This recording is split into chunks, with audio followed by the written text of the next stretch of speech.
Hello everyone, welcome back to my channel.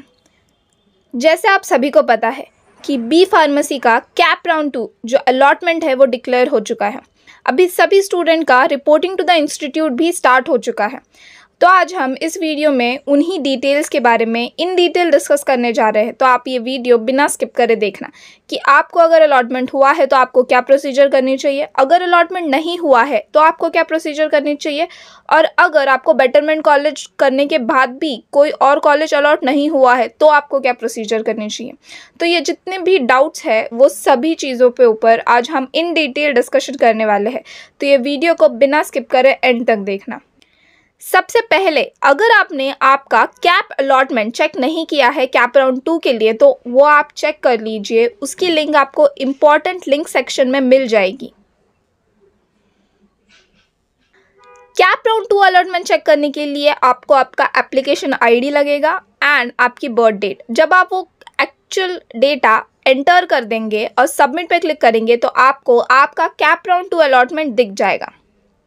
अब देखो, as per the schedule CAP round 2 allot हुआ है 22 को और आपको इंस्टीट्यूट में जाके रिपोर्ट करना है 23 से 26 के बीच में। अब इंस्टीट्यूट में किन स्टूडेंट्स को जाके रिपोर्ट करना है, तो अगर फर्स्ट राउंड में आपने अप्लाई किया, आपको एक कॉलेज मिल गया और आपने फर्स्ट राउंड में बेटरमेंट ऑप्शन लिया था और 1000 रुपीज़ पे किए थे सीट एक्सेप्टेंस के, और आप सेकेंड राउंड में गए, तो यहाँ पे दो टाइप के स्टूडेंट आते हैं। पहले तो वो स्टूडेंट जिनको बेटरमेंट अलॉट हो चुका है, यानी दूसरा कॉलेज मिला है एज बेटरमेंट, तो वो स्टूडेंट अगर उनको एडमिशन लेना है तो वो फ्रीज करेंगे और जाके इंस्टीट्यूट पे अपने डॉक्यूमेंट सबमिट करेंगे। डॉक्यूमेंट्स रिगार्डिंग मैंने ऑलरेडी वीडियो पोस्ट किया है, तो आप वो वीडियो भी देख सकते हैं। सब डॉक्यूमेंट सबमिट करने के बाद जो भी फ़ी है अकॉर्डिंग टू उनकी क्राइटेरिया और कॉलेज की और उनका कास्ट का क्राइटेरिया, उसके अकॉर्डिंग जितनी भी फ़ी है वो कॉलेज में पे करेंगे और एडमिशन कंफर्म करेंगे कॉलेज में। अब बात करते हैं उन स्टूडेंट्स के बारे में जिनको कैप राउंड 1 में कॉलेज अलॉट हुआ था और उन्होंने कैप राउंड 2 में पार्टिसिपेट किया था सीट एक्सेप्टेंस फ़ी पे करके, बट उनको कैप राउंड 2 में कैप राउंड 1 का ही कॉलेज वापस मिल गया। कैप राउंड 2 में कोई न्यू कॉलेज यानी बेटरमेंट कॉलेज अलॉट नहीं हुआ, तो वो स्टूडेंट क्या प्रोसीजर करेंगे।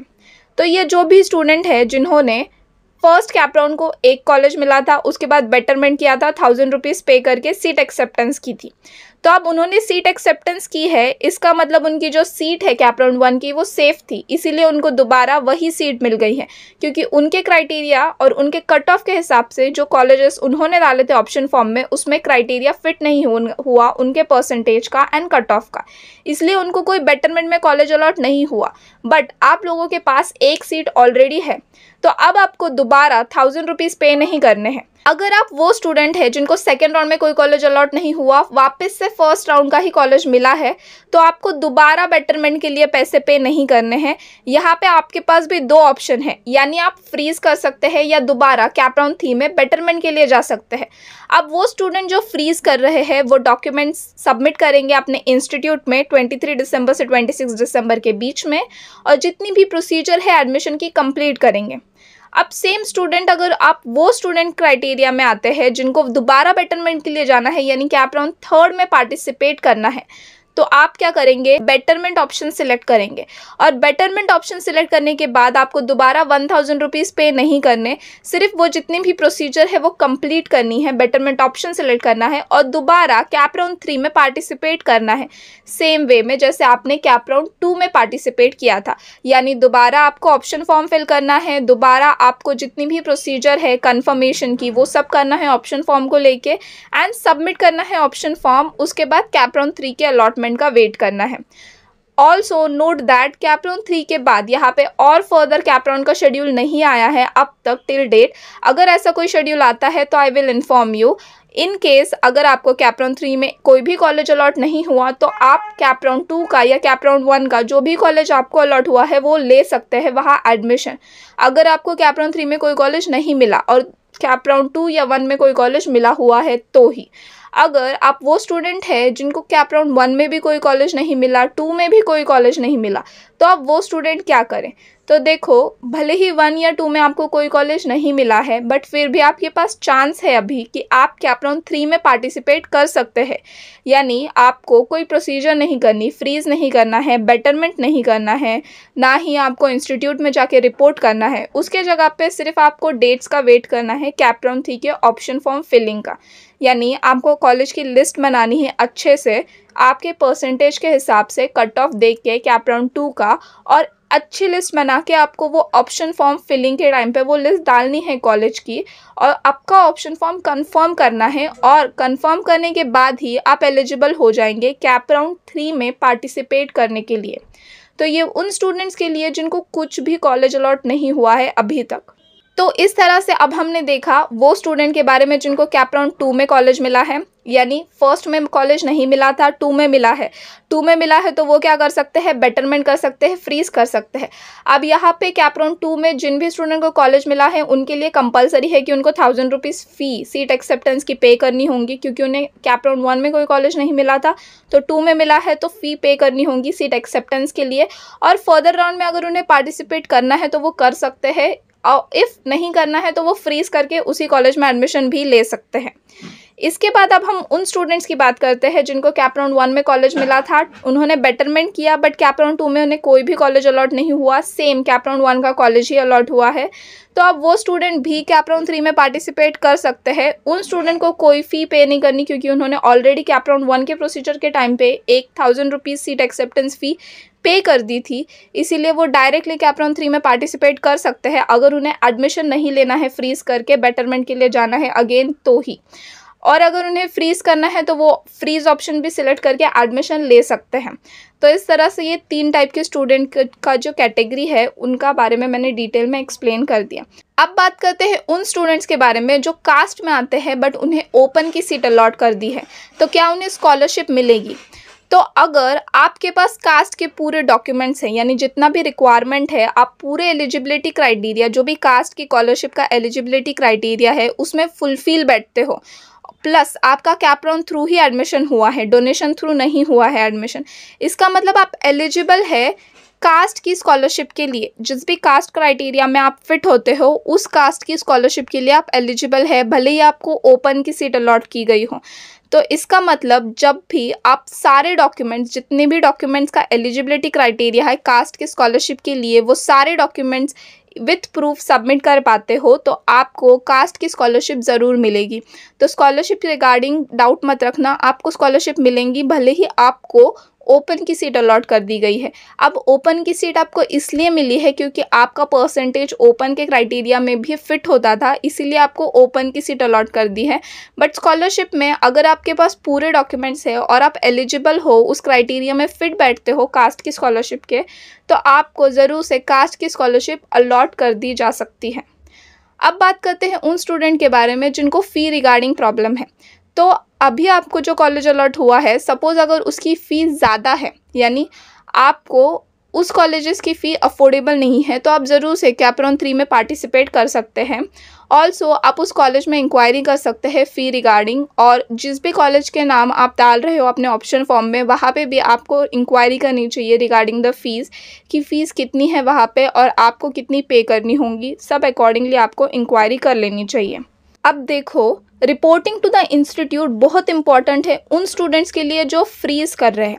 तो अब हम बात कर रहे हैं उन स्टूडेंट्स के बारे में जो फ्रीज़ ऑप्शन सेलेक्ट करके एडमिशन ले रहे हैं कैप राउंड 2 में।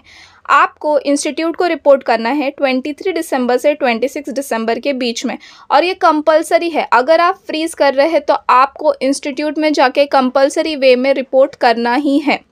इसके बाद आपको वेकेंट सीट्स जो होती हैं, यानी कैप राउंड 3 में अगर आप पार्टिसिपेट कर रहे हो, आपने सोच लिया आप पार्टिसिपेट कर रहे हो कैप राउंड 3 में, तो आपकी जो वेकेंट सीट्स होती है, यानी कितने सीट्स बच गए हैं कैप राउंड 2 और 1 होने के बाद, तो वो आपको डिस्प्ले होंगी 27 दिसंबर को। इसके बाद सेम प्रोसीजर आपको रिपीट करनी है, यानी option form filling CAP round 3 के लिए स्टार्ट होगा 28 दिसंबर से 30 दिसंबर के बीच में। उसके बाद जो अलॉटमेंट होता है वो होगा, यानी cap round 3 final cap round का अलॉटमेंट आपको दिखाया जाएगा 2 जैन को। अब 2 जैन को अलॉटमेंट होने के बाद यहाँ पे आपको कोई भी बेटरमेंट ऑप्शन, फ्रीज ऑप्शन कुछ नहीं मिलेगा, बिकॉज आपको जो कॉलेज मिला है वही आपका कंफर्म कॉलेज हो जाएगा अगर आप कैप राउंड थ्रू ही एडमिशन लेना चाहते हो तो। ऑल्सो इसके बाद कोई और कैप राउंड का शेड्यूल नहीं आया है अभी तक, तो अगर इसके बाद कोई भी कैप राउंड का शेड्यूल आता है या फिर कुछ भी नोटिस आती है इम्पॉर्टेंट, तो I will inform you regarding that. तब तक के लिए मैं आपको सजेस्ट करूंगी, अगर आप कैप राउंड 3 में पार्टिसिपेट कर रहे हैं तो अपना ऑप्शन फॉर्म बहुत कंसंट्रेशन से फिल करना, बिकॉज ऑप्शन फॉर्म में अगर कोई गलती हो गई तो ये जो भी कॉलेज आपको 3rd कैप राउंड में मिलेगा वही आपका फाइनल कॉलेज हो जाएगा, उसके बाद कोई और कॉलेज नहीं मिल रहा है। ऑल्सो अगर हम उन स्टूडेंट्स की बात करें जिनको लेस मार्क्स है और उन्हें कोई भी कॉलेज अलॉट नहीं हुआ है अभी तक और वो भी कैप राउंड 3 में पार्टिसिपेट कर सकते हैं, तो उन स्टूडेंट्स के लिए मेरा सजेशन है कि आप पिछले 2 कैप राउंड जो भी हुए हैं उनका कट ऑफ अच्छे से देख लीजिए। देखिए कि आपका परसेंटाइल किस कॉलेज के कट ऑफ में फिट होता है, बिकॉज कट ऑफ के अकॉर्डिंग ही यहाँ पे कॉलेजेस डिसाइड हो रहे हैं सभी स्टूडेंट्स के लिए। तो आप कट ऑफ को अच्छे से रेफ़र कीजिए और आपके कैप राउंड का फॉर्म फिल कीजिए। अभी मैं कुछ सजेशन देना चाहूँगी 2 टाइप्स के स्टूडेंट के लिए। पहले स्टूडेंट्स जो बेटरमेंट में ऑप्शन फॉर्म फिल कर रहे हैं, अगर आप बेटरमेंट कर रहे हैं कैप राउंड 2 के बाद और 3 में पार्टिसिपेट कर रहे हैं तो देखो आपको मैक्सिमम कॉलेज का नेम नहीं डालना है। वाई? क्योंकि आपके पास ऑलरेडी एक कॉलेज की सीट है जो आपने सीट एक्सेप्टेंस करके कंफर्म की है, बट आपने फ्रीज नहीं की, बेटरमेंट किया है उसको। तो आपके पास ऑलरेडी एक कॉलेज की सीट है तो आप हायर कट ऑफ के कॉलेजेस का नाम डाल सकते हैं, बिकॉज चांसेस है कि अगर उसका कट ऑफ कम आया तो वो आप कॉलेज आपको अलॉट हो सकता है। तो इसीलिए आप मैक्सिमम कॉलेजेस के नेम ना डाल के बेस्ट कॉलेज या आपका जो most preference choice of college है उन्हीं के नेम डालिए, ताकि जिससे आपका chances of getting a good college यानी बेटरमेंट वाला कॉलेज इंक्रीज हो सके। इसके बाद अब मैं बात करूंगी उन स्टूडेंट को जिनको बिल्कुल भी कॉलेज अलॉट नहीं हुए हैं 1st and 2nd cap round में। तो आप मैक्सिमम कॉलेज का नेम डालिए, लास्ट टाइम के यानी लास्ट 2 कैप राउंड के जो कट ऑफ है उनको अच्छे से रेफ़र कीजिए, जिससे आपको आइडिया आ जाएगा कि कैप राउंड 3 का कट ऑफ कहाँ तक जा सकता है उस कॉलेज के लिए जहाँ पे आपको एडमिशन लेना है। सिर्फ आपने अगर अच्छे से कट ऑफ रेफ़र किया तो आपको ज़रूर आइडिया आ सकता है कि आपको कौन सा कॉलेज डालना चाहिए आपके ऑप्शन फॉर्म में। स्ट्रैटेजी रिगार्डिंग मैंने ऑलरेडी वीडियो पोस्ट किए हैं, तो आप वो वीडियोस भी जाके देख सकते हैं। वो वीडियोस ज़रूर आपको हेल्प करेंगे डिसाइड करने में कि आपको कौन से कॉलेज का नेम डालना चाहिए अपने ऑप्शन फॉर्म के लिए और कैसे कॉलेज सिलेक्ट करने चाहिए। तो इसके अकॉर्डिंग आप अपना पूरा प्रोसीजर कर सकते हैं और कैप राउंड 3 में पार्टिसिपेट कर सकते हैं। तो इसका मतलब जो भी स्टूडेंट जा रहे हैं इंस्टीट्यूट में एडमिशन लेने के लिए वो जाएंगे 23 दिसंबर से 26 दिसंबर के बीच में। इसके बाद जो भी स्टूडेंट कैप राउंड का 3 का यानी कैप राउंड 3 का ऑप्शन फॉर्म फिल कर रहे हैं वो करेंगे 28 दिसंबर से 30 दिसंबर के बीच में। तो इस तरह से आप अपना पूरा प्रोसीजर कंप्लीट करेंगे। होपफुली अगर आपको ये वीडियो इन्फॉर्मेटिव लगा होगा तो please like this video and share this video with your friends. Please subscribe to my channel if you are new to my channel and like this video. Thanks for watching.